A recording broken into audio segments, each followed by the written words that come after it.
तो नमस्कार साथियों, कैसे हैं सभी लोग। मैं राघविंद्र सिंह आपके अपने YouTube channel orbit study point में एक बार फिर से स्वागत करता हूं। तो प्यारे साथियों, आज हम बात करने वाले हैं आपके मध्य प्रदेश शिक्षक भर्ती वर्ग 2 के हिंदी के पेपर आप लोगों के लगभग खत्म हो चुके हैं।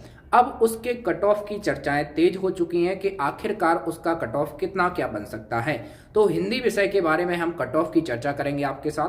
अगर आप लोग हमारे साथ पहली बार जुड़े हो तो चैनल को सब्सक्राइब करके जुड़ जाना है। सबसे पहले सबसे सटीक जानकारी अगर प्राप्त करनी है तो आप बेल आइकन का बटन प्रेस कर लेना है। उम्मीद करता हूं सभी प्यारे भाइयों एवं बहनों ने कि इस वीडियो को सभी के लिए शेयर कर दिया होगा। तो पूरा डाटा ऑफिशियली आधार पर बताने वाला हूं। तो आप लोगों ने अगर एक वीडियो अभी मैंने कुछ दिनों पहले आप लोगों के लिए वीडियो अपलोड की थी, शायद आज या कल मैं की थी, तो उस वीडियो को जरूर देखेंगे। उस वीडियो में मैंने सभी विषय के कितने फॉर्म भरे गए हैं कि आप लोगों का वो पूरा ऑफिशियली डाटा मैंने पब्लिक कर दिया है। तो आप लोग उस वीडियो को जरूर देखेंगे। तो चलिए हम स्टार्ट करते हैं, अपने कट ऑफ के बारे में पूरा बारी बारी से समझने का प्रयास करते हैं। देखो, अगर हम बात करें साथियों कि इस बार जो आपकी परीक्षा है वो कब से हुई है स्टार्ट, तो परीक्षा आपको पता होना चाहिए 20 अप्रैल से स्टार्ट हुई है। कब से? 20 अप्रैल से आपकी स्टार्ट हुई है और लगभग 20, 21, 22 यानी आज 22 है। तो आज यानी सेकंड शिफ्ट से आपके साइंस के स्टार्ट है। तो केवल आपके लगभग देखा है तो 20 को पेपर हुआ है, 21 को और 22 को। तो यानी टोटल 5 शिफ्टों में अगर आपका पेपर हो चुका है, 5 शिफ्टों में पेपर ऑलरेडी हो चुका है, ठीक है ना। अब बात उठती है कि इस बार कट ऑफ कितना जा सकती है। देखो, टोटल पहले अपन बात करें वैकेंसी, इस बार आपको 10,000 प्लस वैकेंसी है, लेकिन हिंदी की कम है। अब बात करें प्यारे इसमें कि हमारे जो टोटल फॉर्म कितने भरे गए हैं, फॉर्म किस पे भरे गए हैं, तो आप लोगों को पता होना चाहिए कि 47,626 फॉर्म भरे गए हैं। कितने हैं कि 47,626 में। अब इस बार जो कंपटीशन है वो तगड़ा है, आपको भी पता होना चाहिए। क्योंकि देखो, पेपर के लेवल की बात करें तो पेपर का जो लेवल सोच रहे थे वैसा लेवल नहीं आया है। आप लोगों को पता होना चाहिए कि जो नया सिलेबस जोड़ा गया था 11th-12th वाला, उसमें से मात्र आप लोगों ने देखा होगा केवल 10% यानी सिलेबस आया है। उसमें से 10% क्वेश्चन, कभी कभी तो 6 ही क्वेश्चन आए, कभी 7 क्वेश्चन आए, तो क्या है 10% ही आया है। और जो हमारा प्रीवियस जो हमारा सिलेबस था प्रीवियस, उसी में से ज्यादातर क्वेश्चन बना है। हिंदी में अगर देखोगे साहित्य से आपके बहुत कम क्वेश्चन मिले, व्याकरण आपका सबसे ज्यादा क्वेश्चन पूछा गया है, रचनाओं से सबसे ज्यादा पूछे गए और कवि से ज्यादा पूछे गए। तो अच्छा खासा स्कोर बन रहा है काफी लोगों का। लेकिन एक के आने से नंबर तो ये कट ऑफ डिसाइड नहीं हो सकता है, क्योंकि एक एवरेज निकाला जाता है। आपको भी पता होना चाहिए कि नॉर्मलाइजेशन एक ऐसी प्रक्रिया है जो बैलेंस करती है। किसी की शिफ्ट हार्ड है, किसी की सरल है, तो उसको बैलेंस करने का काम नॉर्मलाइजेशन करता है। और नॉर्मलाइजेशन में इस बार जो नया फॉर्मूला आया है उसके अकॉर्डिंग इस बार नंबर बढ़ने की भी चांस है और नंबर कम होने की भी चांस है, ठीक है ना। तो आप लोगों को पूरी चीजें समझने का प्रयास करना है। अब बात आती है कि इस बार कट ऑफ कितना किया जा सकता है, तो मैं यहाँ पर आप लोगों को डाटा के साथ बताने का पूरा प्रयास करने वाला हूं, ठीक है ना भैया। चलिए, अगर हम बात करें, अगर आप यूआर कैटेगरी से हो, देखो भैया आपके जो कट ऑफ इस बार जो बनने वाले हैं वो 2-3 तरह से बनते हैं। देखो, 2 कट ऑफ ऐसे बनेंगे, आपके ध्यान रखना है। एक तो प्यारे साथी जो आपके अतिथि शिक्षक हैं, अतिथि शिक्षकों का अलग बनेगा, है ना। और एक है जो बिना अतिथि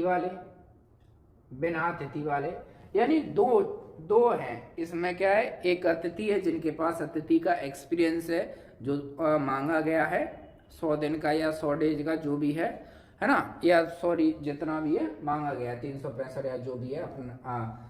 तो अतिथि शिक्षकों का एक यहाँ पर बोलबाला ठीक ठाक है और बिना अतिथि वालों का भी बोलबाला ठीक ठाक है। तो कंपटीशन तगड़ा है हर जगह, ठीक है ना। अब बात उठती है कि भाई इस बार कट ऑफ कितना जा सकता है अतिथि वालों का और बिना अतिथि वालों का। तो सबसे पहले मैं बिना अतिथि वालों का बता रहा हूं, बिना अतिथि वालों का कितना जा सकता है इस बार कट ऑफ। तो यहां पर अगर मैं यूआर की बात करूं, ईडब्ल्यूएस की बात करूं, आपके ओबीसी की बात करूं, मैं एससी की बात करूंगा, मैं एसटी की बात करूंगा, मैं दिव्यांगों की बात करूंगा। यहां पर देखिए ध्यान से, अगर आप भैया यूआर कैटेगरी से हो, अगर आप मेल कैंडिडेट हो और आप फीमेल कैंडिडेट हो, तो दोनों के लिए अलग अलग कट ऑफ बनेगा। तो यहां पर देखोगे अगर यूआर से हो तो भाई अगर आपका 82 प्लस नंबर बनना है तो भैया निश्चित हो जाइए कि आपकी इस बार नौकरी लगने वाली है। हाँ, इसमें थोड़ा बहुत अगर नॉर्मलाइजेशन गड़बड़ कर दे तो भाई कुछ नहीं कह सकता, लेकिन अगर 82 आपका रॉ स्कोर बन रहा है तो निश्चित हो जाइएगा आपका बिल्कुल लिस्ट में नाम आने वाला है अगर मेल कैंडिडेट हो। ईडब्ल्यूएस की बात करूं भैया तो आपका 80 के अराउंड, देखो ईडब्ल्यूएस और ओबीसी में और यूआर में लगभग 1-2 नंबर का अंतर रहता है, आप लोगों ने देखा होगा। तो भैया 80 प्लस जिनका बनना है उम्मीद करना है ओबीसी में भी 80 प्लस ही मान के चलोगे, ठीक है ना भैया। उसके बाद मैं बात करूं भैया एससी की, तो एससी में भैया आपका अगर नंबर बनना है अप्रोक्स 74 प्लस, तो भैया उम्मीद करना है पूरी। अगर आप एसटी से हो तो 69 प्लस आपका नंबर बनना है तो बिल्कुल निश्चित हो जाइएगा। वहीं दिव्यांग में अगर 67 आपका नंबर बनना है तो निश्चित हो जाइए, ठीक है ना। अगर आपका इतना नंबर बनना है तो बिल्कुल घबराने की जरूरत नहीं है और आप आगे की रणनीति तैयार कर सकते हो, डॉक्यूमेंट वगैरह तैयार कर लेना है आपको, ठीक है ना। वही मैं फीमेल की बात करूं, अगर आप फीमेल हो तो 80, यहां से 1-2 नंबर कम कर लो, 80 यानी इधर 78 के अराउंड 2 नंबर कम चलता है उनका, है ना, 2 या 3, तो आप लोग भैया 2 नंबर कम मान के चलिएगा, ठीक है ना। 72 और इधर 67 और 65, ठीक है ना। अगर आप फीमेल हो तो इतना नंबर बन रहा है। मैंने बात की भैया बिना अतिथि वालों की, अगर अतिथि वाले हैं साथ में तो उनका कट ऑफ कितना जा सकता है, तो भैया अतिथि वाले हैं तो भैया इनका कट ऑफ अतिथि वालों का यूआर से मेल कैंडिडेट में, किसकी बात कर रहा हूं, मेल कैंडिडेट का कट ऑफ कितना जा सकता है, तो भैया 78 जा सकता है, यहाँ 76, यहाँ 76, है ना। उसके अलावा भैया 71, यहाँ पर 71, उसके बाद भैया एससी का मैंने 71, एसटी का आप 65 के अराउंड मान सकते हो, उसके बाद दिव्यांग का 63, ओके।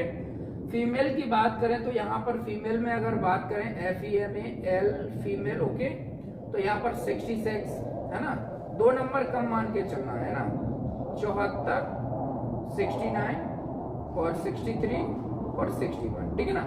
अगर आपका इतना नंबर बन रहा है तो बिल्कुल भैया घबराने की बिल्कुल जरूरत नहीं है, आपका डेफिनेट नाम लिस्ट में आने वाला है, ठीक है ना। उम्मीद करता हूँ सारी चीजें मैंने समझाने का प्रयास किया है। आपका कितना स्कोर बनना है वो भी हमें कमेंट करके बताना है। अगर आपको वीडियो थोड़ा सा भी हेल्पफुल लगता है तो अपने प्यारे दोस्तों के लिए, अपनी मित्रियों के लिए, अपने मित्रों के लिए जरूर शेयर कर देना। चलिए मिलते हैं नेक्स्ट वीडियो में, तब तक के लिए जय हिंद, जय भारत, वंदे मातरम। खुश रहिए, मस्त रहिए, मुस्कुराते रहिए। एक मुस्कुराहट ही है जीवन में, यानी कामयाबी के रोड को तैयार करती है। धन्यवाद।